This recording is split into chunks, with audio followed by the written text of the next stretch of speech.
परछाइयां का शहर बनारस, एक प्राचीन शहर जो अपने घाटों, मंदिरों और संकरी गलियों के लिए प्रसिद्ध है। इस शहर के मध्य में एक पुराना हवेली था जिसका नाम था शिव मंदिर हवेली।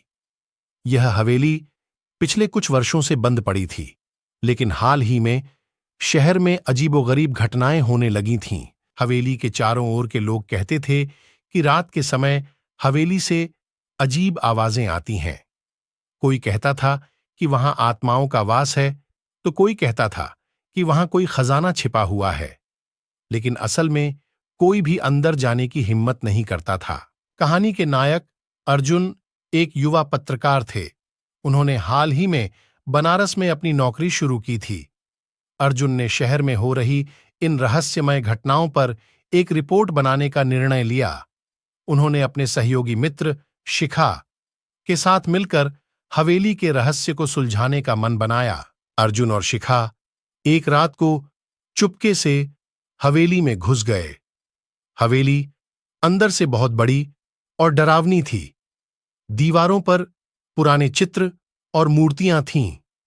अचानक उन्हें एक गुप्त दरवाजा दिखाई दिया। वे धीरे धीरे दरवाजे को खोलकर अंदर गए। गुप्त कमरे के अंदर उन्होंने कई पुरानी किताबें, हस्तलिखित नोट्स और एक प्राचीन मूर्ति पाई। तभी कमरे में अचानक ठंड बढ़ गई और अंधेरा छा गया। दोनों को एहसास हुआ कि वे अकेले नहीं हैं। परछाइयों ने उन्हें घेर लिया। अर्जुन और शिखा ने साहस करके उन परछाइयों से बात करने की कोशिश की। उन्हें पता चला कि ये आत्माएं उन लोगों की थीं जिन्होंने इस हवेली के खजाने की खोज में अपनी जान गंवाई थी। आत्माओं ने अर्जुन और शिखा से मदद मांगी ताकि वे अपनी मुक्ति पा सकें। अर्जुन और शिखा ने आत्माओं की मदद करने का निर्णय लिया। उन्होंने हवेली के तहखाने में जाकर वहां छिपे खजाने को ढूंढ निकाला। खजाना असल में एक पुरानी पांडुलिपि थी जिसमें उन आत्माओं की कहानियां लिखी हुई थीं। अर्जुन और शिखा ने वह पांडुलिपि बाहर लाकर एक मंदिर में चढ़ा दी। इस प्रक्रिया से आत्माओं को मुक्ति मिल गई।